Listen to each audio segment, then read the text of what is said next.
Good afternoon, everyone. Thank you for coming on short notice to what I trust will be an auspicious occasion, an occasion for great celebration and gratitude for the institution and for the territory as a whole.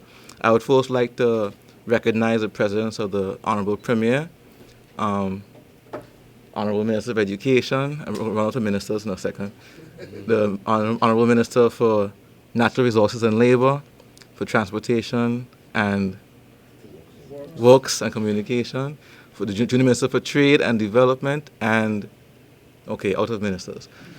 We recognize also the Chairman of the HLSCC Board of Governors, the Deputy Chairperson, the Executive Director of Unite BVI and staff, the College Bursar, Dean of Workforce Training and Development, the Director of Marine Training Program Coordinator, Director of Enrollment Management, Director of Grants Management, thank you very much, and Communications, Maritime, etc. We have a very strong group of individuals here today with a lot of responsibility to the institution and to the territory.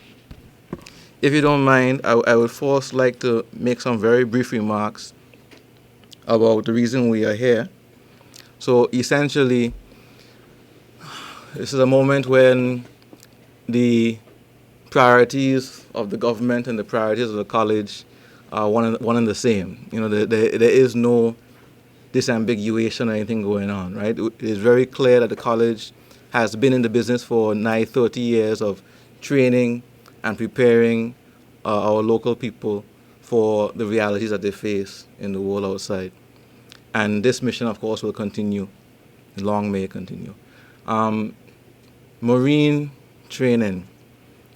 We recognize that, you know, of the two dominant economic industries or pillars in the territory, you know, the time has come, as you would say, past high time, for us to take our rightful place at the table. You know, so I think often we are looking at industries being built, Honorable Premier, before the capacity is there for locals to take advantage of those industries. And I think we are recognizing that it is time that we do right by our citizens, and our young people especially, to equip them with the tools to become, you know, full invested partners in those industries. And we're starting with marine and maritime training.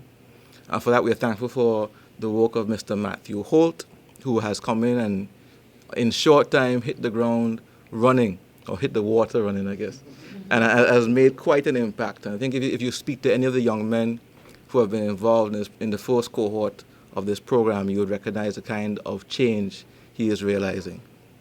All right, so on that note, we have a brief informal program where we will ask a few of the stakeholders to give a few words. After that, we will have the signing of the grant agreement with one of the donors, Unite BVI, and handing over of checks, which the college really likes, from both Unite BVI and the Honorable Premier, who are the major sponsors of this initiative. We have several partners in the industry, but the Premier is driving this thing financially, and Unite BVI has stepped in to assist very ably to get it over the line, so that we will have 3 cohorts of people who will be equipped in marine professional training before this year is out, or before 2020 is out. And for that, we are truly grateful. So at this moment, I would like to invite the chairman, Mr. John Samuel, no stranger to this sector, to come and give some words with respect to the college's priorities in this initiative. Yeah.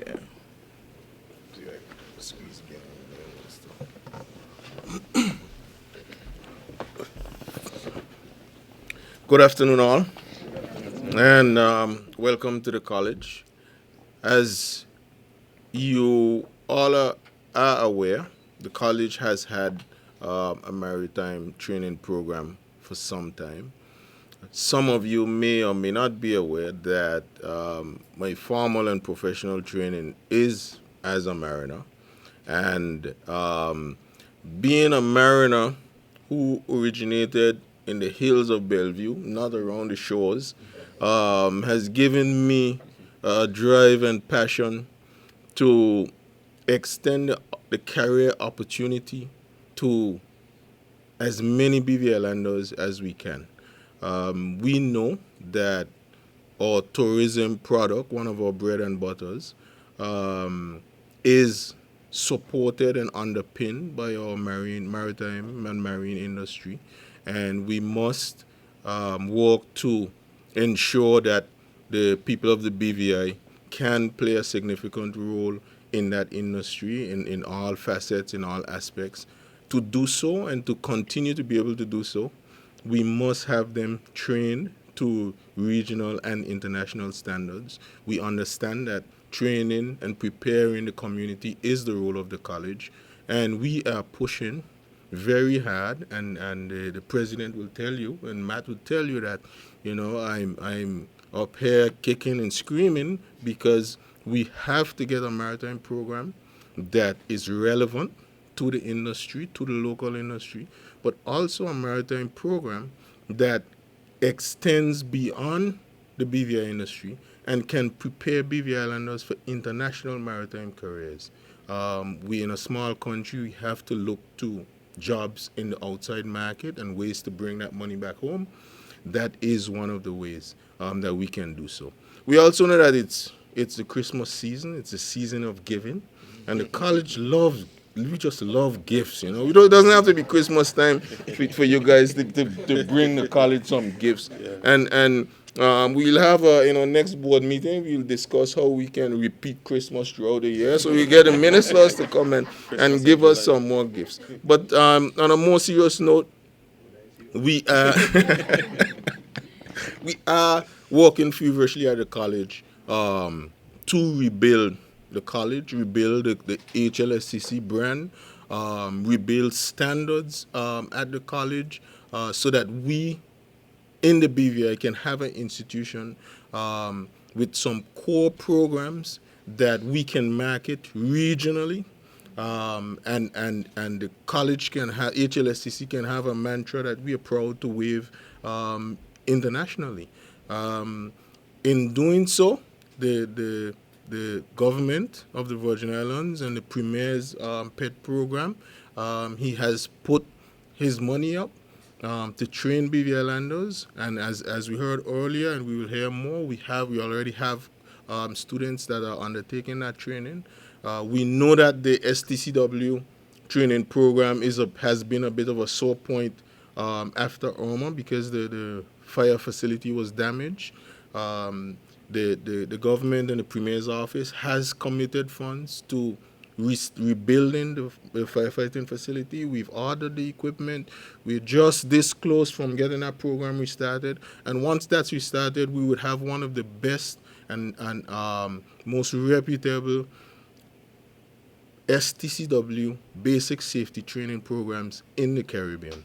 And we've worked hard to retain our marketing person, Istanbul, and we will be marketing the college not only locally, but regionally in our areas of specialty.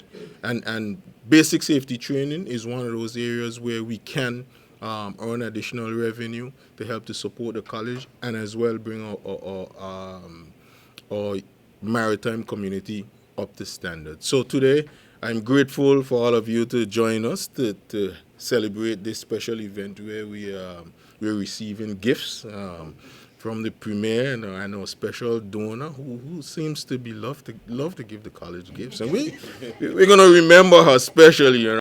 I thank you all for coming, and we look forward to HLSCC flying our flag high and proud, and being of service in continuing to develop the BVI and the people of the BVI. Well said. Well said.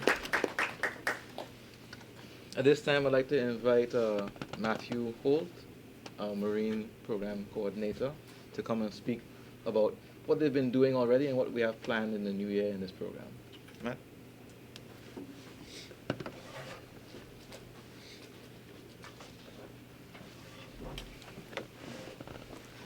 Thank you, Dr. Georges, and good afternoon to everyone. Good afternoon. It's really quite a humbling experience to speak to you all right now, because I know there's so much heart for seeing the aspiring Virgin Islanders to marine careers occurring from this fall. I think it's appropriate to start by thanking everyone at the college, from our leadership to our faculty and my colleagues, for working to this program.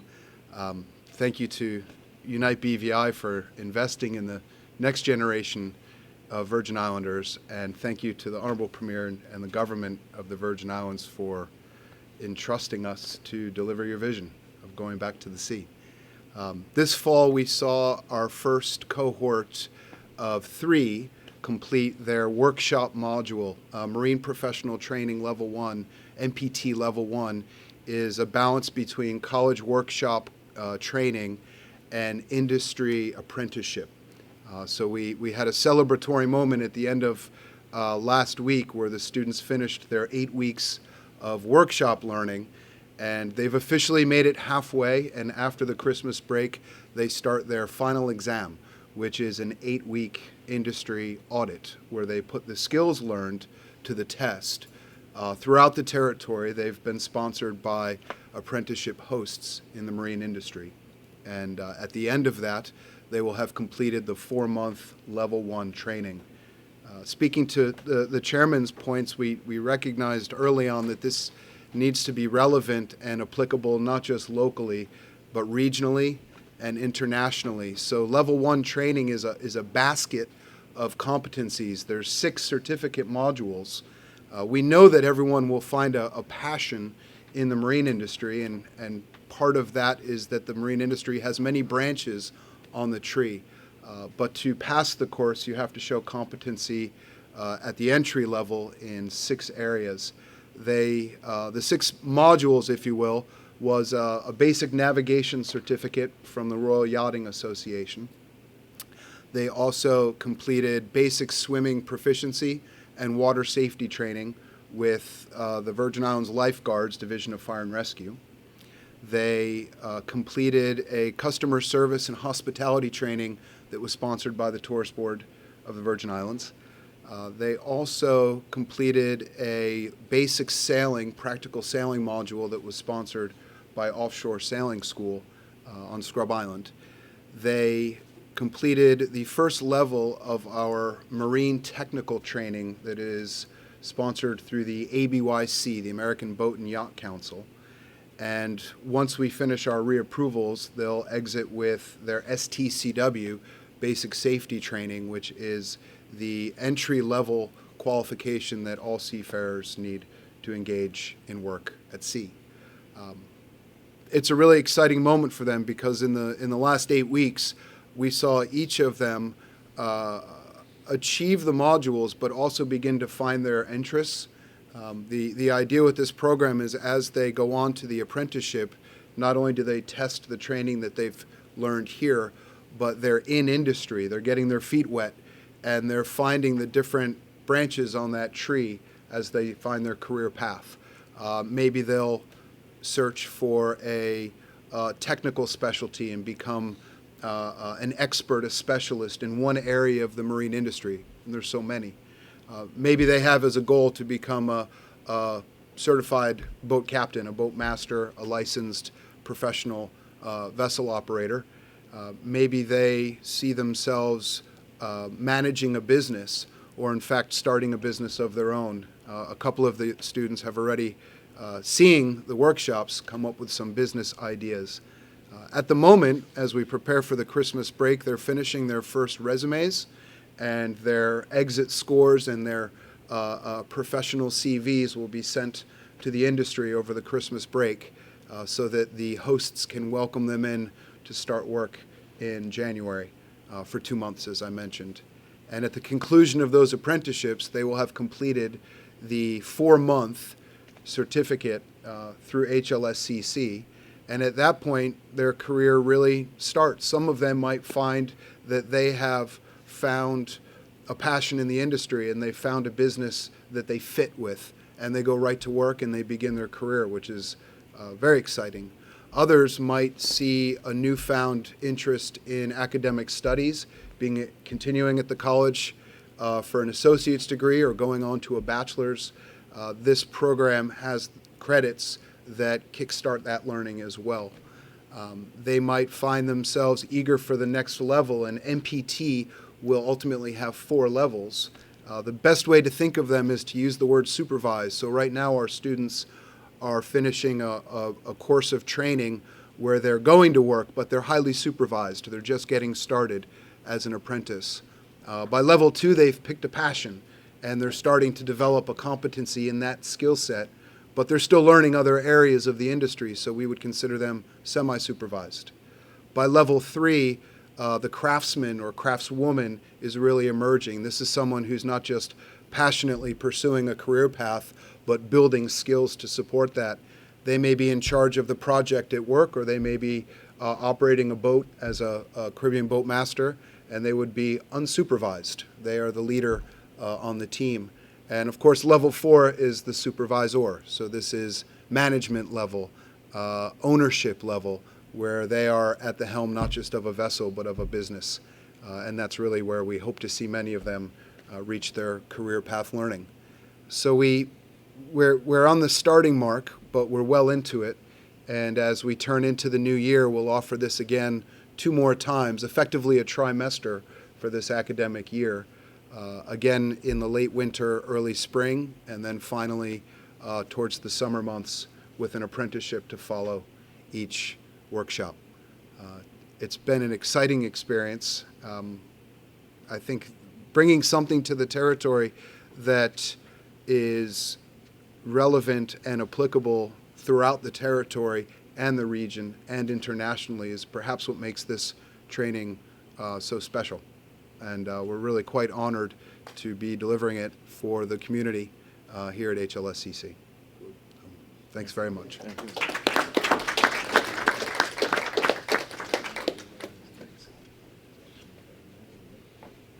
At this point, I would like to invite the Executive Director of Unite BVI to come and say a few words.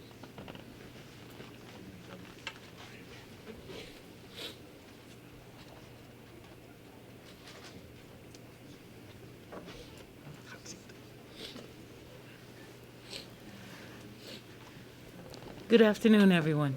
Good afternoon. It is absolutely a delight and an honor for Unite BVI Foundation to support this program.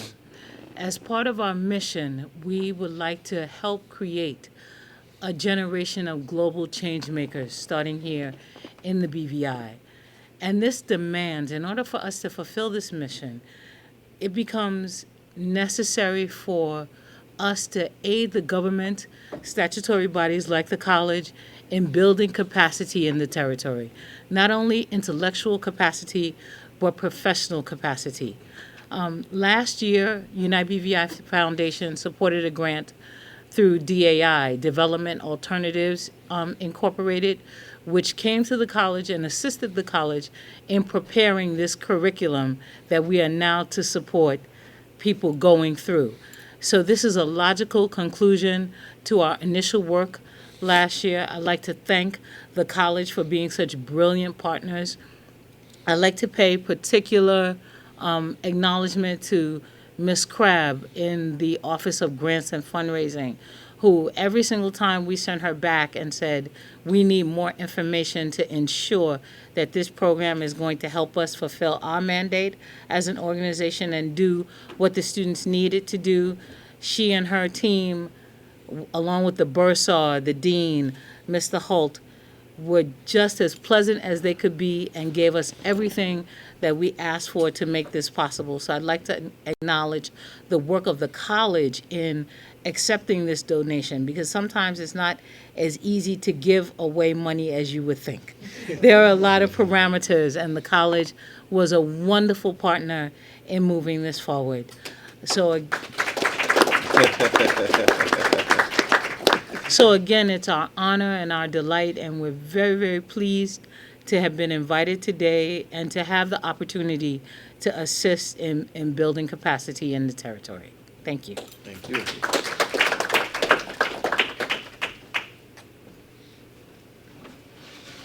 Mr. Mr. Minister. Yes.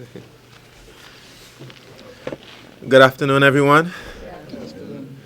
I want to acknowledge the protocol which has already been established, but I certainly will recognize the presence of the Premier and the members of Cabinet, along with the Junior Minister for Trade and Development, the entire administration here, and members of the board, and of certainly representatives of the Unite BVI, along with persons supporting in GIS and college PR.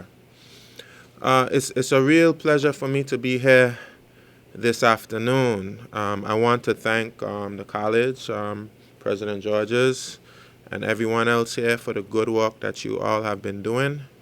I believe that we have the team here that can do very wonderful things for the community of the Virgin Islands. As it pertains to our specific purpose today, I would like to tell you that my great-grandfather, I see his picture hanging out there, Clariman Floyd Davies, was a seafarer. That's my great-grandfather. That's my grandmother's father. And I see also Carlton De Castro out there. His picture is out there. That's one of my cousins. He's from Anegada. And, of course, the Wheatleys, Honorable Vincent Wheatley would know Wheatleys have a very strong presence in Anegada. Those are our cousins. So we have a very strong relationship historically with the sea. But with the emergence of our tourism industry and financial services, unfortunately, Virgin Islanders have not really played a meaningful role in the marine industry. And the Premier has given us a very clear mandate. So the vision for the college is very clear. The college must align our economy with our education system. As a district representative, I see many persons who are unemployed. And that's despite the fact that we have this booming marine industry. And we need to see our people being able to benefit from the opportunities that our economy produces. And it just doesn't happen through speaking. It just doesn't happen through hoping and wishing that it happens. It actually takes real work, the type of work that Matt was describing in terms of the basic training that you have to go through. And I certainly want to acknowledge Unite BVI for the role that they are playing in the Virgin Islands in supporting the efforts of this government and past governments, being that pillar in the community who really don't have to do this type of work, but really would like to see the Virgin Islands grow and develop. And I'm certainly appreciative, Lauren and Sauda. And let me just say, Dr. Sauda Smith, I work with her at the college. She was my head of department. And it's a real benefit to be able to have her on the board at H. Lavatista Community College. She has a real love for the college, and I believe she's been able to communicate that love and that passion to her colleagues at Unite BVI. And Lauren, of course, definitely. Unite BVI has been a wonderful partner for me, not just at the college, in my entire ministry, and I'm truly grateful. I have to acknowledge the Premier and the support he's given to the college, not just in this instance. The budget of the college was about $8 million, which was not cutting it, let's say. The Premier stepped in and right away in the first year gave the college an extra $2 million, which was a real help. Not just that, for a long time, the college has requested land assets to be transferred to the college. I must acknowledge the Minister for Natural Resources, Labor and Immigration for his help there, and transferred, I think, it's 134 acres of land to the college. And I'm hopeful that some of that land will be used for dormitories because the chairman of the board, um, um, John Samuel, who's doing an excellent job here, mentioned that we want the college to be the institution of choice as it pertains to marine training. And I went to a OECS meeting a few months ago in St. Lucia, and the secretary, the director, is the director general, secretary general, one of those, Dr. Didicus Jules, said they're looking to the BVI in the OECS to be the institution of choice for marine training, and they want to send all of the students in the OECS to the BVI. So we have to be prepared. So next time I go to an OECS meeting, I can come back and tell them that yes, we're prepared for you to send your students here to the BVI, and we have to be able to accommodate the students. So thank you to the Premier for his support. He's a former Minister of Education, of course, so he understands very well the importance of education, and he's been very supportive, and he's given a clear mandate to us to make sure that the college is well supported and has a clear vision in terms of what we need to do to get our persons equipped to participate meaningfully in the economy of the BVI today and in the future. So again, thank you everyone for all the hard work that you're doing. I truly appreciate each and every one of you, and we're looking forward to great things as the college is getting ready to celebrate its 30-year anniversary, and certainly looking forward to our reaffirmation of our accreditation. That would be a wonderful 30-year anniversary gift. So thank you. At this point in time, I'd like to invite Honorable Premier to come and give us a few remarks.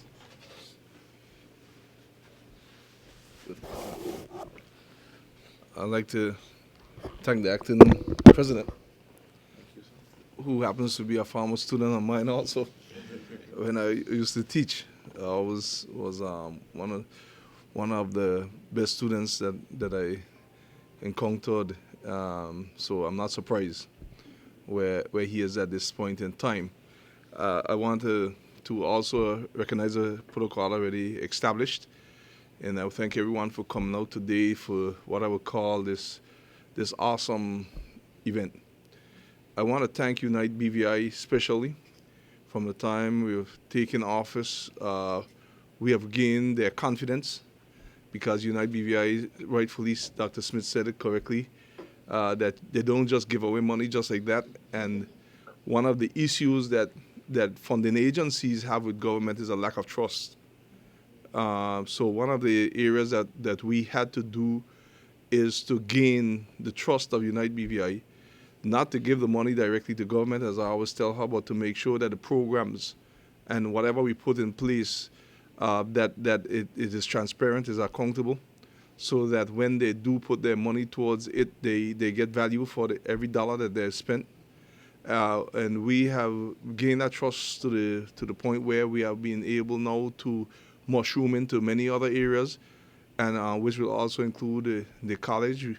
We also have some future training coming up with BVIEC on the renewable energy in the terms of the training with Unite BVI on how we can make sure that Virgin Islanders get ahead of the curve. As Dr. Georgia said earlier, one of the issues we have is always bringing in new industries and bringing the people along afterwards.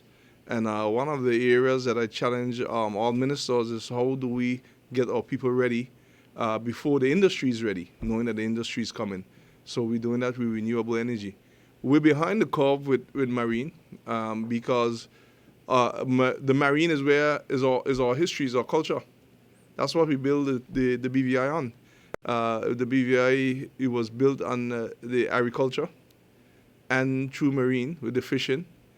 The marine was always used for both legal and illegal things, and still is, as hard as it sounds, but that has been our culture. Of course, we accept the legal part, but we don't condone the other part, but that has always been our culture. So the effort of some to make us feel now to be in the marine industry is not a credible way to go. It would be us turning our backs on our forefathers who toiled in building boats, who toiled in doing trade through the marine. So who did not have a GPS. And sometimes when I go out and I see them sailing and they have these GPS now and everything is fully digital, and they have the GPS showing all the islands and everything, and the captain really doesn't have much to do unless he's totally not trained. But to know our forefathers were out there without GPS and sailing from island to island and very rarely getting lost, and even in the middle of a squall they knew what to do, to know that they ran their own businesses, where we have a lot of them with shipping companies like the Stouts, the Chalwells, and all of them based on what their foreparents did. So we have a lot of future ahead in that area, because one of the areas that in the budget speech this year that I was talking about is trade. How we're going to trade throughout the entire Caribbean. We have dropped the ball in the Caribbean with trade. And with trade, it's going to come dealing with the marine section in terms of the badges and what all is going to be needed, because some of the best lumber that you can have is in Guyana. But when we turn towards the United States, where it costs more because it's more convenient. So when the year turns, one of the areas that government has on the agenda from the budget speech is one in which we'll be talking to all the presidents of all the Chamber of Commerce in the Caribbean countries and the leaders of the countries to see how we can start to work on that trade aspect. I am glad to state, based on the work that you, the college, have done, all we did is give you the mandate and give you the money and ask you to go. Go and now make Maritime in the training in the HLSCC the best in the region and the best even beyond. And I am glad to know that by next year, we would have reached that goal. We are already on the journey, but we would have reached it. So the whole Caribbean now can turn to the BVI. So that I want to commend the college for that, because that's a great accomplishment. I want to also state that with this program, Back to the Sea, is not just for the training, it's entrepreneurship. It is a lot of other areas that's going to be involved. So those aspects will be taken care of through the Department of Trade, through the Premier's office, through other areas where we're going to be building the entrepreneurship program in a different way this time. We have already have negotiations on the way to finalize $2.5 million to be placed in the National Bank from CDB, so that it's not a gift. You have to train to get it. And when you do the training, there's also inspection of your business model, or to make sure that you're on target, so that we don't make the mistakes of the past where monies were given for business without any criteria, and the money disappeared. Government had to pay it back, and up to now, our business is not functioning. So we want to learn from the mistakes of the past, so that make sure that it never repeated again in the future. So persons in the Marine, as rightfully as Matt has said, when they finish the training, they want to go into the business. There's another section that's going to develop come starting in January that will allow it to be. One of the areas that we saw is that, or as a new industry that we keep overlooking, our next gold mine right around us is the sea. But we continue to let everyone else capitalize on the sea except for the Virgin Islanders. And some of us, rather than moving forward, we complain. Those who work with me know I work fast. I don't believe in complaining. Let's get something done. If you're not going to do something about it, well, don't talk about it all day to beat it to death. If you're going to do something, then move. And I always say this, and my side knows this: never let the perfect become the enemy of the greater good. You can't wait till you have everything correct before you move. You have to move with what you have. And that's what the budget speech was about. Walking to cross over what's in your hand. Moses did it, Elisha did it, everyone in the Bible used what there was in their hand so that the Lord could walk through them so that they could cross over. And so the college and the BVI will cross over into being one of the greatest maritime training centers once we continue to use what we have. And look what has happened since we have started in with this marine training program for our young people. In this manner, in this revamped manner, we have seen that United BVI has come on board and said, well, our government, you put up some money, we will now match half of what you put up. And they have come aboard, and Dr. Smith can say that I even didn't had a conversation to get them on board. They just watched on, saw what was happening from last year, realized this is a good complement to what was happening, and then said, well, all right, the college is now serious. They're organized. The government is behind it, so now we'll come in and be a co-sponsor. And for that, I give United BVI, my heartfelt thanks. For young people, we saw the program started. We had a luncheon ceremony a few months ago, and it was 11 of them. We have 10 of them still in the program, which statistically, although it's hard to lose one, it's good. Because being that we all went to college or know about college life, any class that starts and ends with 100% is almost a miracle. But you don't want to lose any, but to know that you still have 10 out of the 11 coming shows the interest is there. There's a long waiting list. Persons in every district for every elected official is asking, how could I get there? But the space is limited. Already for the next cohort, there's already filled with, I think it's 12 persons already filled, because the capacity in the classrooms is one that they can't hold much more than that. So this program is already filled for the young people, going straight into 2020 all the way into 2021. So the interest is there, and everyone is playing their role and playing their role well. I really congratulate the 10 young people that's in the program right now, and they're doing extremely great. The 12 young people that will be enrolling next year, and the others, is going to continue to go excellent. It shows that we are serious about the Virgin Islanders, that we were doing something for the Virgin Islanders where we're not just giving them a fish, but we're teaching them to fish.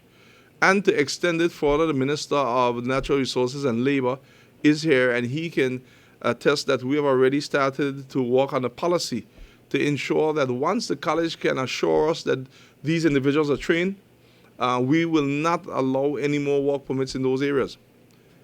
So that is already in train.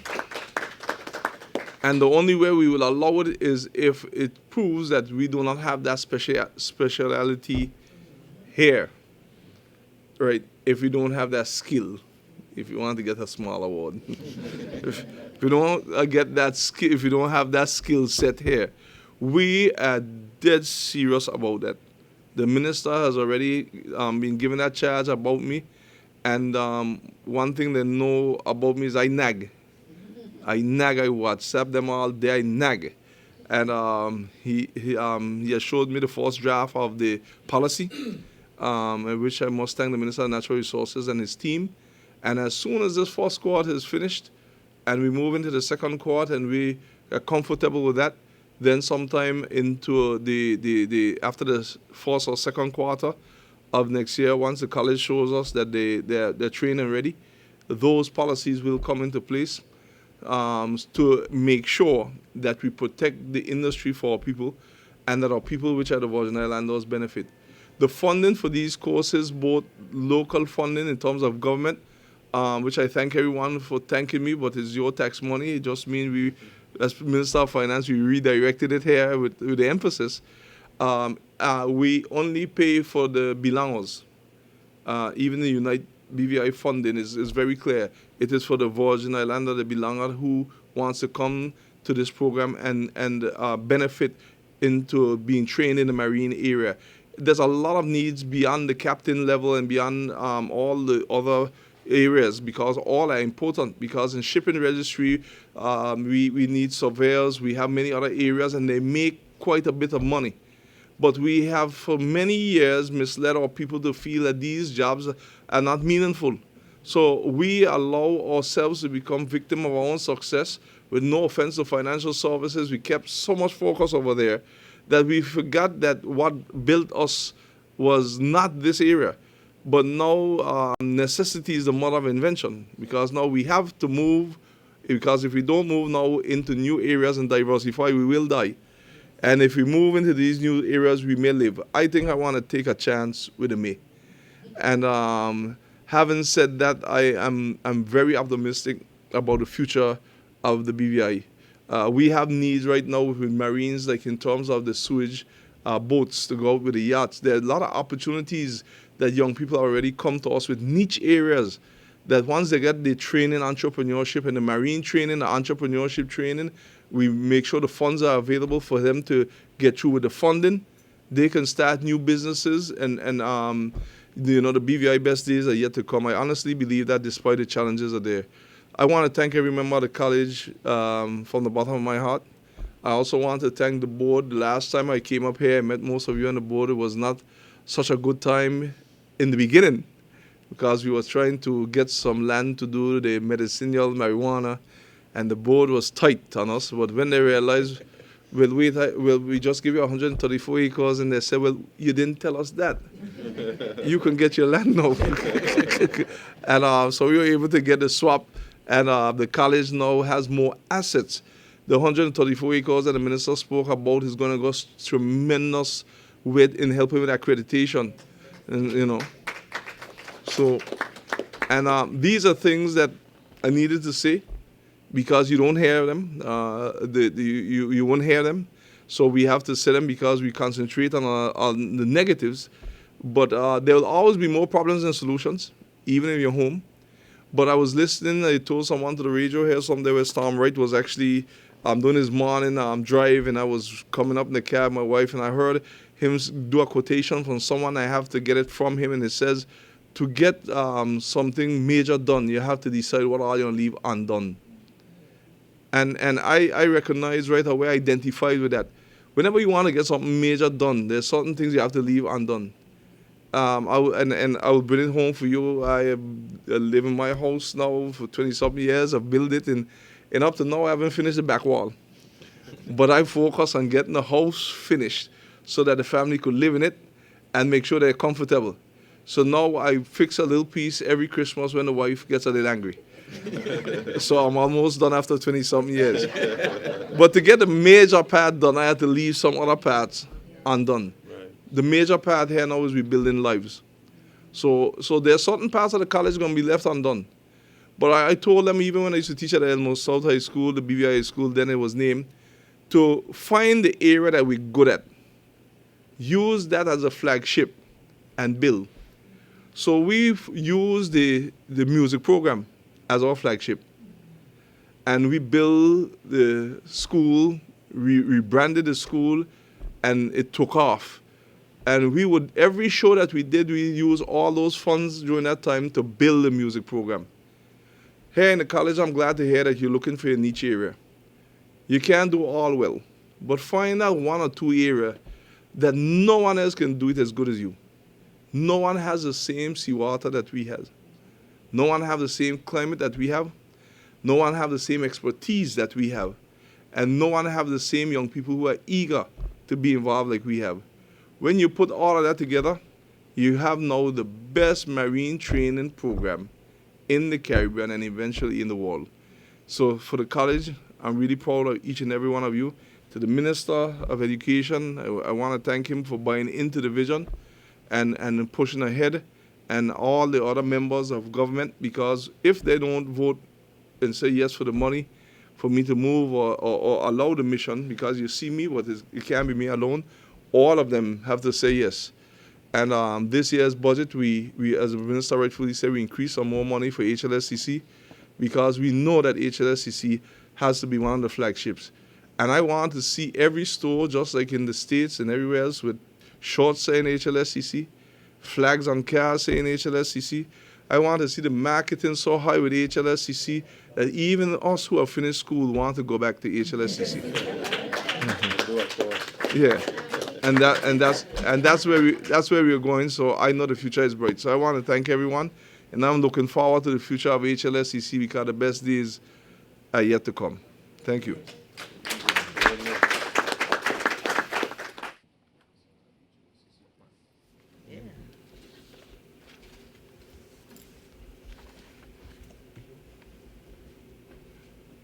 So fitting to know that he's signing with a HLSCC N.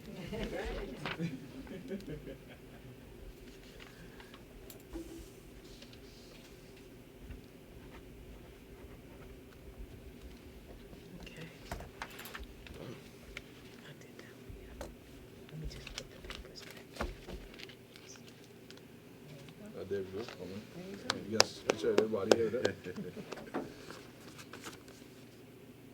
Yeah, they close that down. Oh, you want to say how much it is? Well, this is all symbolic from the government, and all the government members are here. And Unite BVI, we want to thank you for your $100,000 donation to the Maritime training program. That does our heart warm. That means more young people can come to be trained, more Virgin Islanders, belongers can come now and be trained and don't have to worry about the money. All they have to do is have the will and the passion to come. So the government has to also lead, so I want to make sure that we turn over our check, which is the first of many, which is for $200,000 to HLSCC for the Maritime program, which is in conjunction to what Unite BVI has done. So the government of the Virgin Islands has united with Unite BVI and HLSCC.